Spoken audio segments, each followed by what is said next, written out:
Fireside Chat, View from the Top, how an entrepreneurial mindset can shatter glass ceilings. Louisa Mojela is the founder and group CEO of Wiphold, the first woman-owned and led company to be listed on the Johannesburg Stock Exchange. Wiphold is regarded by many as a pioneer, role model, and trailblazer on women empowerment issues.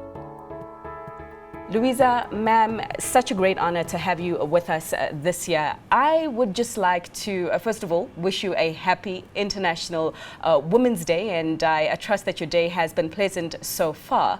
But bringing it back to your journey, it's been some time, a whole 28 years, since you first launched Wiphold. Can you please share the story of Wiphold and the vision back then that led to its creation? Let me first start by wishing all the women happy International Women's Day.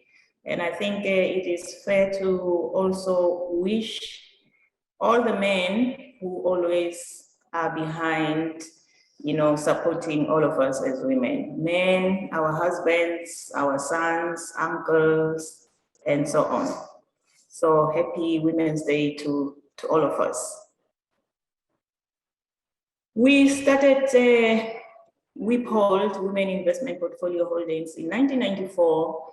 I think many of us will remember that our country, South Africa, only ushered our democratic dispensation in 1994. What we then realized, myself and my three other colleagues, Wendy Luhabe, Gloria Serobe, and Nomhle Tsansa, was the fact that all opportunities were gearing towards men, and there was very little or any effort to invite women to the table to participate in the ushering of the new democratic dispensation insofar as the economic and financial landscape was concerned. So we decided that we'll do it our own way.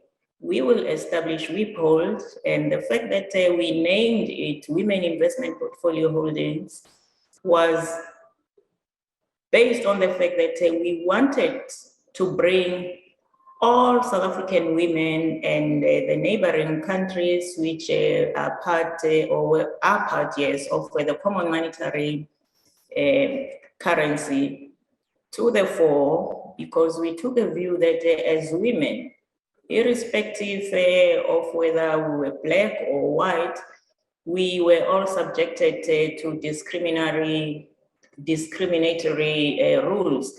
As black women, you'll remember that we found ourselves discriminated in terms of culture, gender, and race, whereas the white women also found that they suffered the same discrimination in as much as it may not have been in the same scale as black women, but when it came to gender, they also, suffered the same discrimination. So against that background, we established Wiphold for the sole reason of making sure that we create wealth for ourselves as women, number one, that we also bring particularly black women to becoming financially independent. Because it must also be remembered that by 1994, not many women were in the high echelons in this corporate. Even when it came to listed companies on the Johannesburg Stock Exchange, there were no black companies at all. In fact, when we started Wiphold, there were only black-owned companies that were on the Johannesburg Stock Exchange. That was Real Africa, as I can remember, yes, and Nail Africa, that was owned by Dr. Mutlana and others. So what we then did, Fifi, was to make sure, because we also wanted this to be a learning curve for many of the South African women. We started with the workshops. We felt it was imperative for us to go all around the 9 provinces in South Africa and talk to the women, try to also bring about education to them as to how the market operates. We felt that it was important for women to realize that The economy is made up of labor, is made up of means of production and so on. And the only part of the economy that as women we were participating was only as consumers of goods and services. We were not partaking in the full spectra of the economy. Therefore, we were left out when it comes to wealth creation, when it comes to financial independence. So it was critical that we bring these issues to the women so they can understand how, as a collective of women, we can look at investment opportunities that will in turn benefit us as women. So we were able to galvanize women under the banner that beyond labor and consumerism, and introducing the investment opportunities. So I think in a nutshell, that's how WIPOLD was established. We did those workshops. We galvanized the women. We were then able to do the IPO in 1997, where we were able to raise a total of 25 million rand, which was by far a lot of money those days from ordinary women. Your ordinary women, your domestic worker women, your all spectrum of women, because what we were able to sell to them as well was, it takes so little to invest. Imagine the amount of money we as Black women spend when we go and do our hair, our braids, for instance. You can spend 1,000 rand. And if you can take that 1,000 and channel it towards investment, over time, that investment yield good profits. So we did the IPO where we raised 25 million rand. In 1998, we also did the rights offer, which then we were able to raise 98 million from the very same women as shareholders. But simultaneously, because the target was for us to raise 500 million in order to make sure that we take advantage of all the investment opportunities that were being channeled to us, we did a private placement with institutions. Then by 1999, yes, we then listed WIPOLD on the stock exchange. And I suppose at this stage, I mean, the success is there on the wall for all of us to see. But just going back to what was behind the initial vision, you mentioned we were under a different dispensation. We saw that change was coming, but we also saw that there wasn't enough women at the table to also paint the picture of the change that we wanted to see. And I would argue that although we have progressed a bit, the fact that only 25% of women occupy board seats on the continent suggests that there's a lot more progress that can be done. Therefore, against this backdrop, ma'am, what advice would you give to women on how they can use entrepreneurial thinking to break through glass ceilings? Thank you, Fifi. And I suppose because I'm talking specifically to women that are employed, and particularly the MasterCard women and all respective women who are currently employed. My experience, also having worked my last job at Standard Bank and Merchant Bank, is there isn't much that we have to change as women in terms of how we should shatter these glass ceilings. I think often people believe that women need to be more aggressive in order to reach the levels that they want. We can remain with our humbleness, with our humility, but the most important thing, we always need to make sure that we do not miss our deadlines. We stay tuned to our track record and always make sure that whenever there is a colleague that is absent, try to fill in that gap, because that's how we get to be noticed. fill in that gap. Always volunteer, to do extra and external work. And in so doing, you get to be noticed. And what I may also say to my fellow women is that we cannot change who we are as women. Men will always be men. They can always front their gray suit, is fine.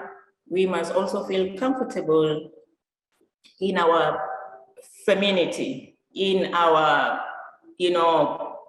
bright colored dresses, so that we don't necessarily have to follow what men do, thinking that that will give us to be noticed. Be who we are. We must make sure that, of course, we have that dogged determination to succeed. We must drive our resilience to always be there, even at challenging times, because there'll always be challenging times. We bring empathy as women to companies. Let's show that. Let's make sure that it is visible enough even to your boss to realize that, but this person, can actually lead the team. Our integrity also speaks a lot as women. It's something that we must never trade at any given time. Always maintain our integrity. Always make sure that our principles, our governance, corporate governance, they stay, in tune all the time.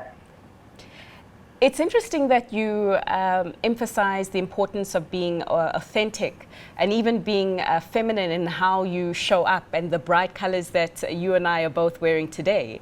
But what I've also observed is quite a number of female leaders on the global stage tend to stick to a style that's it's more skewed towards the masculine style. It's the suits, it's the dark colors, out of perhaps an intention of being heard or perhaps even taken seriously within the role. So I'd like to understand how you got to that position yourself and your experience of being heard in boardrooms and how you ensured that your voice was actually heard by some of the suits that were seated around the table. In 1994, when we started FIFI, it's fair to say that the boardrooms were full of all men in gray suits. And in the case of South Africa, many of them also were Afrikaners speaking. So it made it difficult when you are in a boardroom. Number one, you will walk in a room and find these men. They will be speaking the language that you understand a little bit, you cannot converse in. That's number one. Number two, they will be talking about a sporting event that you may not understand. That time, many of us as Black women in particular, or myself, if I speak for myself, I understood very little of rugby. But this will be the discussions in a language that you don't understand that will be discussed. It is important for you to walk in the middle of their conversation and talk about something that you also understand. In my case, I'll talk about tennis. I'll talk about, a player that I think I'm a fan of, Roger Federer, Nadal, and so on. Then you move them from that topic where they were trying to exclude you from, and now you create a space where you also become part and parcel of this discussion. That's number one. And number two, I think as women, we also tend to stay at the back. When you enter a room full of men, women will always gravitate towards the back and not right in the front where the CEO or the chairman of the company is likely to be. We must be bold, we must be brave, and make sure that you cut across that ice and move and go and talk to that CEO. go and talk to that chairman. Tell him who you are and what you do. And in so doing, you make sure that you are either being noticed, that you are in the room, or you are also being noticed in terms of what you do or what your role is in the company. All right. All right.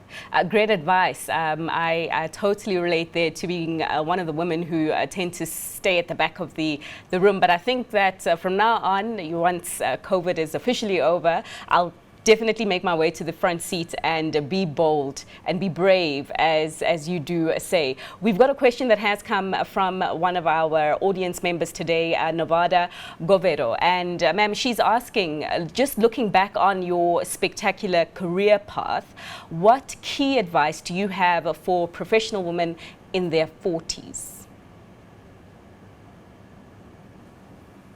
My professional advice is no different from what I will advise those of us who are over 50. I'm here in Abu Dhabi. I was attending a Forbes Global Conference on observing International Women's Day. But more importantly, Forbes decided to invite a group of women entrepreneurs who are 50 years and above, as well as those that are 30 years and under. Brought us together, beautiful infusion. We are able to discuss and share views, information, ideas, because one is never old. You should never look at yourself that you are 40 and therefore what can you do? At any given age, an entrepreneur will always be an entrepreneur. As Fifi indicated that in 2018, at my age, and I'm old, I ventured into another company, the Bupilo Bioscience and Wellness. It's a medicinal cannabis. By next week, the 15th, we will be listing the company on NASDAQ, which for me is a great achievement that under just 3 years of having started a company, we are going to be completing our IPO and listing on the Johannesburg Stock Exchange. So back to the question, we always must believe in ourselves that we can do it. I think the motto that if Louisa Mojela can do it, I also can do it. Remember that also our younger generation, they are much more cleverer than us. They have more tools than we had previously.